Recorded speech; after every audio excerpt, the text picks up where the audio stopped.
Now we're actually going to go through the process to brainstorm and create a cold email messaging strategy and use an example product. And because, like I said, since I'm going through these steps, demonstrating in real time, we're actually going to create a cold email strategy for selling SalesScripter. And the product we're going to actually pick is the Smart Sales System.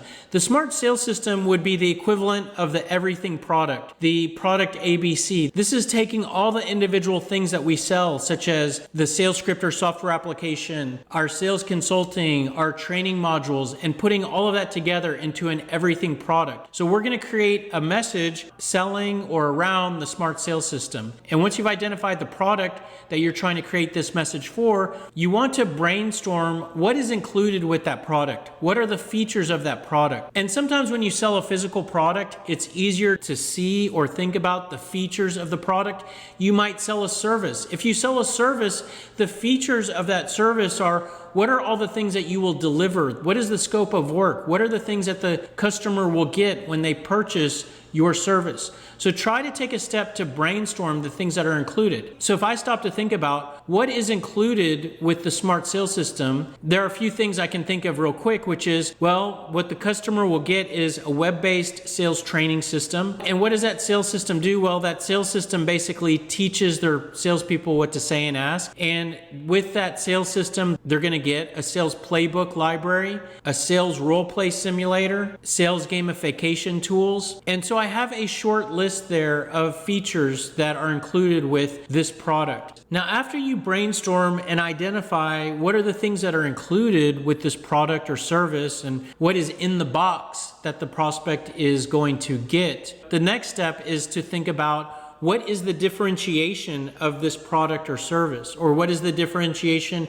of your company? If your company or your product is different in some way, you want to include that in your sales message and in your cold email messages. If you are exactly the same, that is okay. You can skip this step. Or if what you sell is exactly the same, maybe it's more of a commodity, maybe you can try to get creative to think about how you're different. Maybe your differentiation is the way you do business, or your years of experience, or your contract terms, or your customer service, and that when your customers need help, they can actually talk to a human. So again, if you don't have any differentiation, no big deal, you can skip this step. Our goal here is that if you are different in some sort of way, we definitely want to get that in your sales message. So if we stop to think about how is the Smart Sales System different from our competition, well, it's the only sales tool that tells salespeople what to say and ask. And it's the only sales simulation tool available out there. And we use a true consultative selling approach. So just some quick differentiation points to include in our message. And then once we complete that, then we can move to the next step, which is to identify the target audience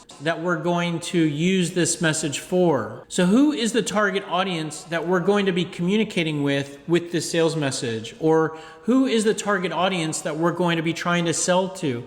And the reason why we go this step, you could almost view this as an extra step that you could probably skip if you don't want to deal with this and you want to move a little quicker. But the reason why we go this extra step is because this helps you to create a message and cold email messages that are more aligned with the person that you're communicating with. And this can increase the odds that you communicate in a way that you are more likely to grab their attention, or to hit a hot button that they care about, or to communicate in a way that you're speaking their language. There's a few things we can think about when we're thinking about the type of people that we're going to be emailing or communicating with or cold calling. And the first is that you might sell into different industries. Maybe you sell to manufacturers or hospitals or banks or financial institutions or oil and gas companies. If you focus on different industries, you could select that industry as your target audience. Those emails and that message can be more tailored to that particular industry. You could also think about the size of organization that you're selling to. If you sell B2B, maybe you're focused on small businesses. Selling to small businesses could be very different than selling to corporations. You might be dealing more with business owners. When you sell B2B, you might be able to sell to different departments of the organization. And this could be part of the target audience that you're trying to communicate with. if you could sell to both finance and operations, but when you're talking to finance, you need to talk about different things than you should, or then that would be optimum when you are communicating with operations. In each of those departments, there's different levels, and the different level that you're trying to communicate with or get in at could be part of the target audience details that you're trying to build your message around. And those different levels could impact what you say. The VPs care about different stuff than the frontline manager. Now, everything I went through there gets very specific about who we're trying to communicate with, and don't get overwhelmed by that, because you could also be very broad in the target audience that you're communicating with. You could create a messaging strategy and a cold email campaign that just targets businesses or individuals or people, and be very broad, creating a message that kind of works for everybody. And when you look at all this, I definitely don't want you to get overwhelmed and think about, I have to create a lot of different campaigns, or where do I start? We definitely believe in a crawl, walk, run approach. So don't get overwhelmed by this. If you're just getting started and you're just at the crawl step, you can start simple, and you could just start with the everything product. Create one message and one email campaign that leads with everything that you sell, similar to what I'm doing here today with the Smart Sales System. And you could also use one of those broad target types like businesses. When I work with a lot of clients, this is the email campaign that we usually start with. So they can start with this and just get to generating leads and prospecting to everybody. And that's the crawl step. And once they've started crawling and they're ready to go to the next level, then they begin to walk. And once you're ready to walk and go to the next level and get a little bit more advanced, you could create a message and a campaign that targets a specific product. But you still might keep the target using a broad category like businesses or individuals. Or another way to get a little bit more advanced might be to stay with the everything product, but then create more focused campaigns targeting different industries or different target buyer types. And then the run step might be to have very focused campaigns focusing on individual products and then targeting specific industries or very specific target buyer types. So the key point here is don't worry about it. If you're just getting started, or if you feel overwhelmed, just start with the crawl. Just focus on one message that kind of sells everything and a message that can be used for everybody, and get that going. And then once you get that going, then you can get a little bit more advanced and a little bit more focused down the road. And so now we need to pick a target buyer type for selling the Smart Sales System. And we can sell the Smart Sales System to a lot of different people. We can sell it to salespeople, sales managers, business owners. What we're going to use for this demo and this workshop is sales trainers. Now, I personally think this is a great target audience to use for demo purposes for a couple reasons. First of all, this is a great audience for us to sell to, and it's an audience that doesn't come through our inbound marketing as much as we would like. But the other thing is that most likely if you're watching this video, you're probably not a sales trainer. Most of the people that watch these videos are salespeople or business owners.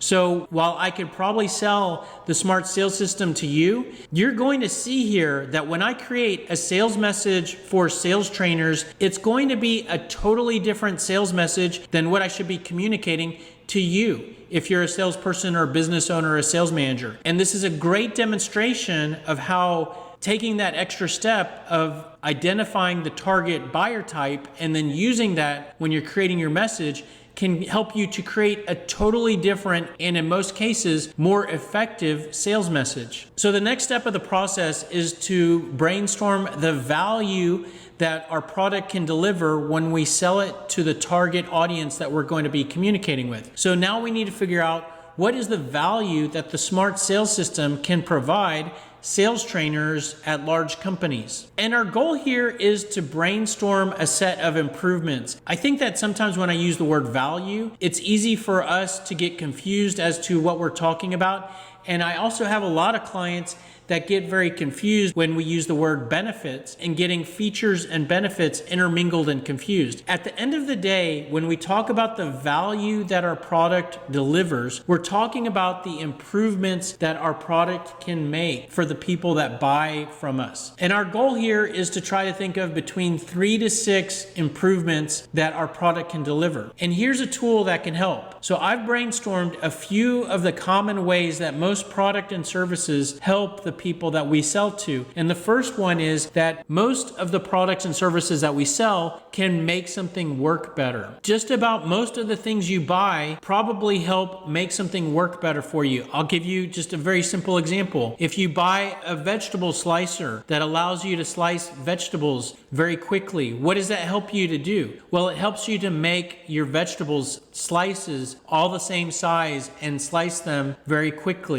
So that helps your process of cutting vegetables to work better. Most of what we sell can make something easier. That same example of a vegetable slicer, maybe it is more difficult to use a knife and a cutting board to cut our vegetables. And when we buy this device, cutting those same vegetables is a lot easier. We can often decrease the amount of time it takes to do something. Maybe with our vegetable slicer, we cut the time it takes to cut our vegetables in half, decrease time by 50%. A lot of times we can increase revenue or income. So if we were using our vegetable slicer for a restaurant, maybe by having better cut vegetables in our dishes look better. And because they look better, we get more customers and more repeat business. So our vegetable slicer helps to increase revenue. Most items that we sell can decrease costs or expenses. Maybe our vegetable slicer reduces the amount of waste that we have left over after we slice our vegetables. So that decreases the amount of cost that we spend on the vegetables that we cut. Improve product quality. I kind of touched on this already, but a lot of times when you sell a product or service to another business, that business might use your product or service in the way that they create or manufacture or deliver their product. And so if your product helps them, sometimes the end result of the product they sell can be improved. So going back to that same example, if we use a vegetable slicer and we create a better sliced vegetables on our pizza or in our salad, and the end dishes that we end up selling taste better and look better, the vegetable slicer helps us to improve our product quality. You might decrease the risk of something bad happening. Well, our vegetable slicer might decrease the risk of someone cutting a finger, which the probability of that happening might be higher with a knife and cutting board. With our device, that risk is decreased. So that's a benefit and value that we deliver to our customer. Improve visibility or access to information. Maybe the device we sell weighs the vegetables that we cut or can measure how much vegetables we have to throw away after the cutting. And that data that we are able to see and use is provided to us by the device. So the device helps us to improve our visibility to additional information, and that is value that is delivered to us. So these are just very basic categories of ways that you might help. And what you can do with this list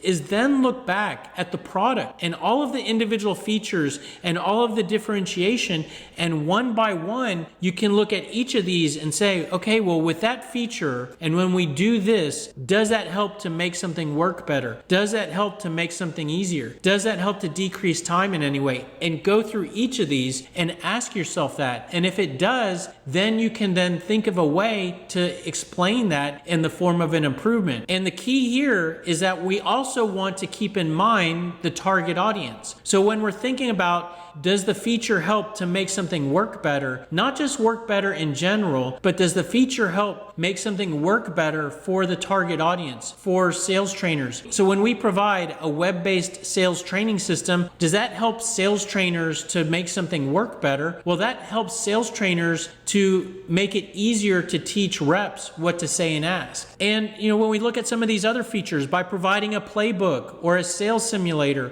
what does that mean to a sales trainer? Well, that can decrease the time it takes for a sales training department to get a new sales hire ramped up and producing. And when you provide all of these different features, that can improve how the sales reps perform. And by providing these tools to a training department, and by that training department teaching the reps better, that means that reps that come out of the training department will perform better. And what is that going to do? That's going to make the training department look great. Now, I just want to stop right here and point out the fact those are 4 really good benefits that we can deliver to sales trainers. And think about yourself, for example. Most likely, you are either a business owner, a sales manager, or a salesperson. You are not a sales trainer. These benefits mean very little to you. You don't care about how the training department works. You might not care about new hire ramp up time if you're a salesperson, for example. So these benefits, while they're good, they're optimum for the target audience, and you can see how they're not optimum for other audiences. So what they do, by having these really tailored benefits, we can increase our odds of communicating more clearly to the target audience and building their interest and grabbing their attention. All right, so the next step is to think about pain points that we can help make go away and include in our message. And so our goal here is to think of between 3 to 6 challenges or concerns that the target audience might have that our product or service can make go away for them. Now, if I were to ask you to do this for what you sell, you probably could think of a couple things just out of the air, different pain points that you help make go away. But here's a trick and a process that we're going to use. We're going to bring back the improvements that we just came up with. So here are those 4 improvements that I came up with for the Smart Sales System. And when we brainstorm these challenges or concerns, we're going to keep in mind again the target audience that we're communicating with. So these aren't just general concerns that our product can make go away. We're trying to think of concerns or challenges that sales trainers might have. And for this, here's the trick. For each improvement that we brainstormed, there's usually an opposite of the improvement that's a pain point that goes away. And so with that, we can think about, well, when we create this improvement and improve this particular area, what is the problem that goes away? Or you could think about it the other way, which is, let's say that someone was using your product or service and you took it away. What problems would start to occur or start to happen when your product or service is taken away? So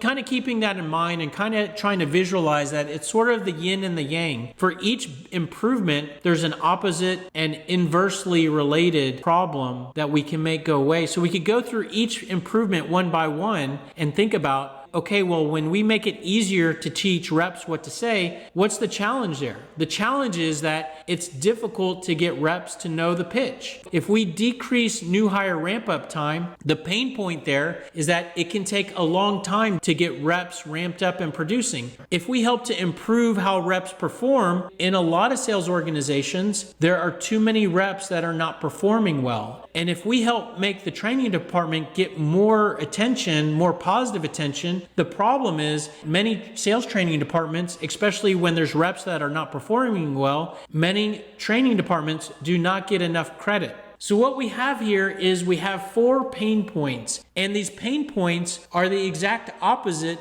of the improvements that our product can deliver. So it's not to say that everybody we talk to and everybody we send cold emails to is going to have all these problems, but the sales trainers that have concerns in a few of these areas will be more interested in what we have to say and more interested in the product that we do sell. So we want to try to focus in our cold email strategy on these pain points. All right, the next step of the process is to think about good questions that we could ask in our message.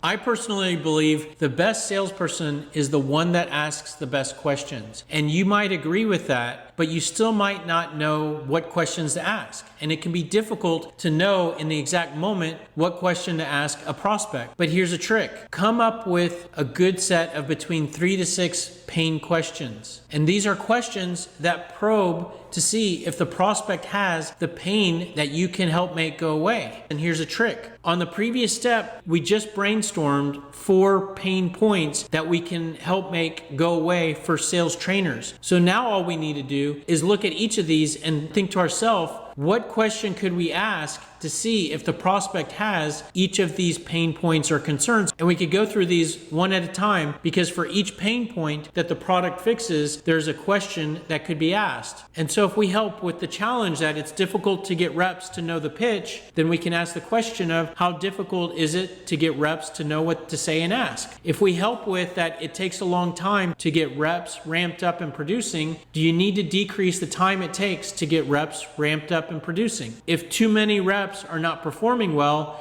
how much pressure is there to get reps performing better? If training is not getting enough credit, is the training department getting the credit it deserves? Okay, and the next step of the process is to think of a quick customer example that we can share as part of our sales message and as part of our cold email series. And so what we want to do is we want to brainstorm a few bullet points that we can share very concisely about a previous customer or a current customer. And we want to still, again, keep in mind the target audience. What would be optimum is to create an example that aligns with the target audience that you're communicating with. So if your target audience is manufacturers, you'd want to create a customer example of another manufacturer that you can share. So for this, we want to stop and think about, okay, well, for targeting sales trainers, who else have we helped that's similar to that? Then you might want to think about what problem did they have that we helped to solve? What did we sell to them to solve that problem? And then we want to think about a couple improvements that we help that customer to achieve by selling them and implementing or delivering our product or service. So here's just a quick brainstorm example. We worked with a sales trainer at a software company.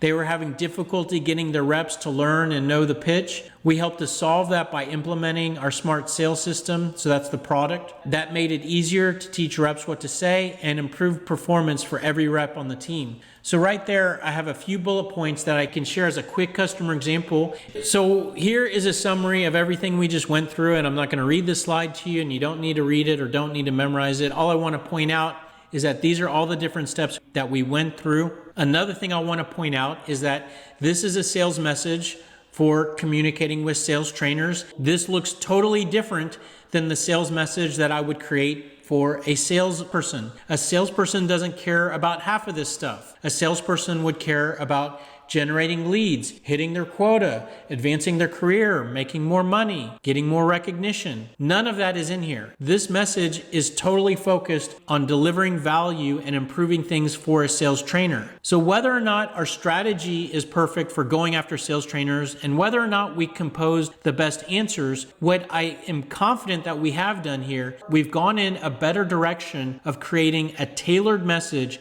that is more likely to grab the target audience's attention. Because I could very easily send the same message to sales trainers that I would send to salespeople about increasing sales and increasing quota performance. But what we've done here is we've totally changed our messaging strategy to where we are more aligning with what the target audience cares about. Now, each of those steps that we went through are what we would refer to as building blocks. And so you have a building block for the benefits and a building block for the pain points and a building block for the customer example. And you can use those different blocks to create your email messages. Here's one just quick way to use a block for each email message and to create a 6 email campaign. And that is what we're going to show you in the next video, where we're going to take all of those building blocks and create individual email messages and string that together to create a cold email campaign. Now, when we get back together and in the next workshop, when we create that email campaign, we're actually going to use Sales Scripter, because Sales Scripter makes the task of creating that email campaign a lot easier because the software will generate all of those email templates. So let me show you what I've done in preparation for the next video. What we just went through, we went through our sales message brainstorming process, and Sales Scripter aligns with that. You can see here this area here,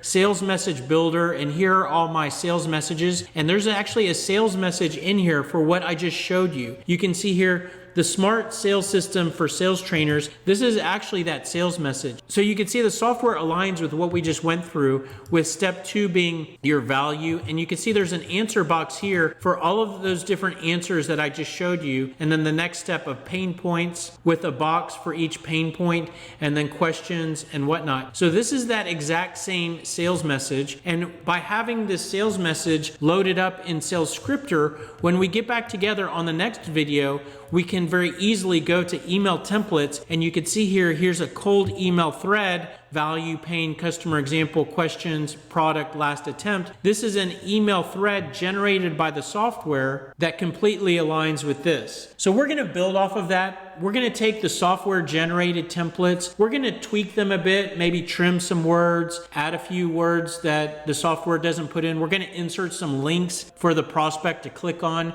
so that we can track links clicked, and we might add another email or two to the email series. So we'll do that in the next video.